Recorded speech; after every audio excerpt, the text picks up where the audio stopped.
Hey, I'm here talking to Brian Sparks about a great highlight from ISC every year, and that's the Student Cluster Competition. That's Brian, right. how's it going? Oh, it's going great. Students are really active right now.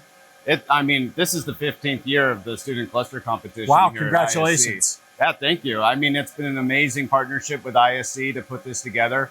We've had about 1,500 students come through the program. We have 180 just with this competition. So we have about 31 teams.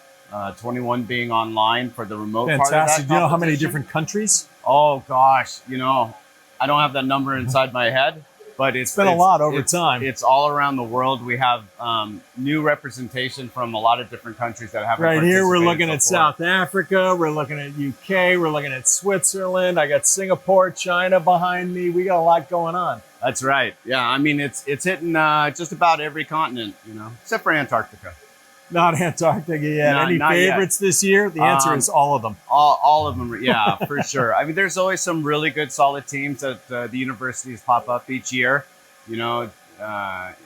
Tsinghua from China, they've won the last 2 years in a row. So China's in the news a little bit right now with Line Shine as the new #1. So we could have a Chinese sweep, I guess, if they do it in Student Cluster. I'm sure they're going to try, right? They got some really healthy competition. I've seen some results coming in from some of the others, and it's like, oh my gosh, it's going to be a good one. It might be down to the wire. But if those guys three-peat, they three-peat. If not, I look forward to awarding a new champion. Spend 30 seconds talking about what is this even. We talk about Student Cluster Competition. We're introducing them to HBC. What are they doing? So they're doing a variety of things, and there's different things that we do on the remote side as opposed to the in-person. And in-person's kind of where it's at, right? So in-person has a lot more logistics behind it. It gives them a better feel on if they were a lab of their own, right? How would I procure this equipment? And of course, before I procure, what kind of workloads am I looking to run? And do I need more GPUs than CPUs? Like what's the application going to be a little more centric? What kind of networking do I need? What kind of storage do I need? And how can I fit that into my power budget? Because we have a 6,000 watt power budget here that they can't go over or their score is removed.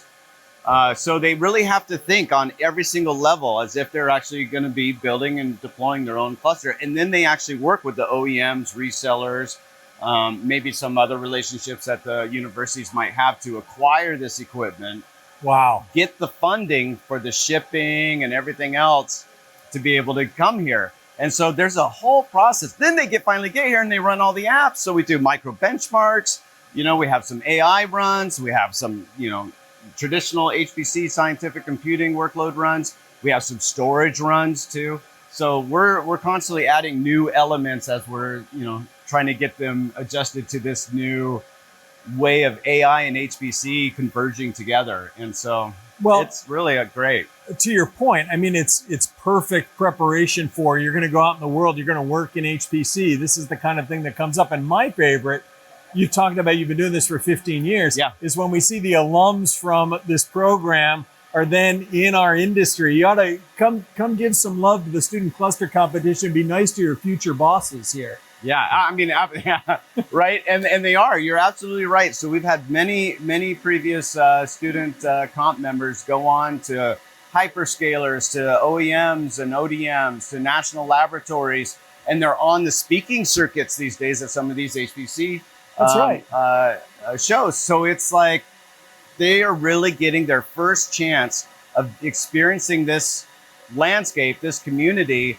If they like it, great. Let me get my career going.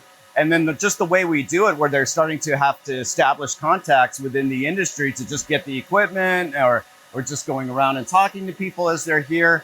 It's a nice step up for them. It's a nice career opportunity for them. All right, I've been talking with Brian Sparks from the HPC AI Advisory Council and from NVIDIA. You've been a longtime friend. And this last question then is, student watching this video, faculty watching this video, say, hey, I want to go do that. How do they get involved? Right, absolutely. So we put in the applications, usually in the August timeframe. You have until essentially supercomputing in the middle of November to get your application submitted. Where do they find it? They find it at hbcadvisorycouncil.com. That's pretty good. All right, Brian. Yeah, I know you're busy with the students. They're hard at work. Thanks for taking a few minutes. They're hard working more than me. and enjoy the rest of the show. Thank you, Addison.